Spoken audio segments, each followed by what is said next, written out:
Now we're going to harvest the kefir and separate the grains out from the milk. First thing you want to do, grab your jar, make sure that the ring's on tight, give it a good shake. And so the shaking is going to help separate any curd that's formed from the grains themselves and also just redistribute the curd through it. And then we're going to go on and take the lid off. Alright, so now that we've removed the lid from the kefir jar, it's all shaken up. We're just going to go on and dump it into the strainer. So I like to have a spatula here when I do this so I can kind of help force the curd through. And I try to get most of the liquid out first. It makes it a little bit easier to deal with, and otherwise this gets clogged up and you just have to kind of work to slowly pour it out. So all I'm going to do to start is actually just twist this around real quick to try to get as much of the curd off as possible.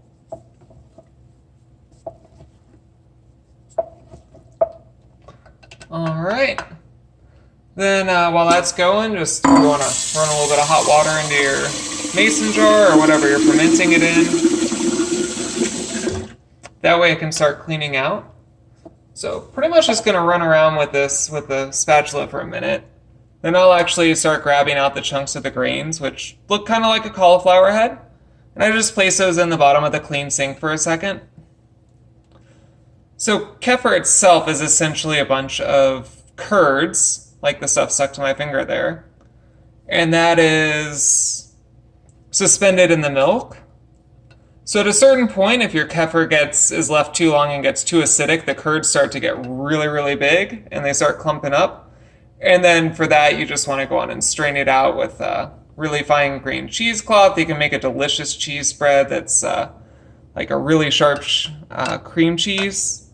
And I'll make that and add spices to it so it kind of gets like that nice flavor cream cheese. Anyway, I'm just trying to scrape as much of the fine curd off of the kefir. Once you think you've got all your grains, which you will have tiny little grains like this, that are almost impossible to detect. So what you can do is just take your spatula and start pushing stuff down into the strainer. So if you look right there, you can see where there's actually a kefir grain, a small one that's just starting to form. And now that we've kind of smeared everything out, you can separate that.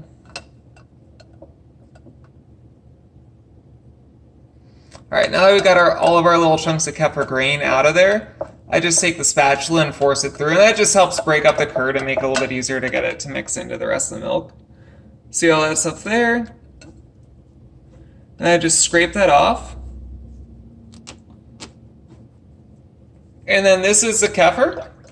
So usually what I do is I'll take that, I'll throw that in a blender just to smooth it out and kind of redistribute the curd. And I typically go on and mix whatever I want to mix as a smoothie, and I'll do what's called a secondary fermentation.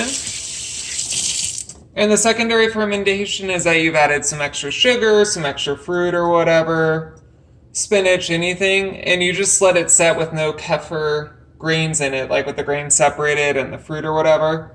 It keeps your grains from getting contaminated by whatever you add to your milk.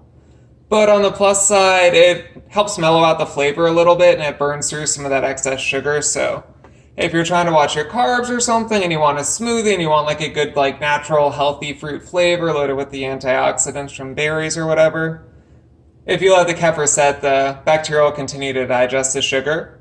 You know, maybe like 8 hours out. Anything past 8 hours is actually going to start to turn a little bit alcoholic. If you really want to, you know, make a creamy kind of cider drink, if you add something very sweet like peaches or apples, and you leave the lid off, just put a piece of cheesecloth or a coffee filter over top of the jar and just let it set out, and the yeast will digest the sugar more effectively than the bacteria does. And then instead of getting more of like a tangy yogurt, you'll actually wind up with like a peach cider that's kind of creamy. But that's pretty much the essence of it. All that's left to do is going to be washing off the kefir grains, and that's just, you want to get all the curd off of it. And so to do that, you want to use the cold water. You don't want to use hot, preferably filtered. But if it's not filtered, it's okay. and you just want to rinse it off. And you can see right here where there's little bits of curd, these like white spots on the kefir. And you just want to make sure you wash all of that off before you put it back into your mason jar. And then just add more milk. Over time, you'll have to add more and more milk because the kefir is going to grow. Or you can split it off. You can stick it in a smaller jar with some milk and just throw it in the fridge for, a week or so just to slow it down if it's growing too much. You can also just do another jar, throw the kefir in, let it set out for like 2 days and make like a nice cheese out of it instead, which is what I usually do when I get to too much kefir. Or you can, if you absolutely have to, throw out the grains or give them to someone else.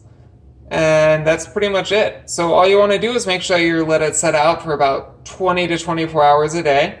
And as your colony grows, as this grows and gets bigger and bigger, you'll find that it takes less time to make a full batch of kefir. So as opposed to 24 hours, it might be 20 hours and you're looking at your kefir, it's super, like lots of big chunks of curd. And that's what's happened, is that the culture's outgrown the amount of milk. So you can either add more milk, split the colony into two, or get rid of some of it. All right.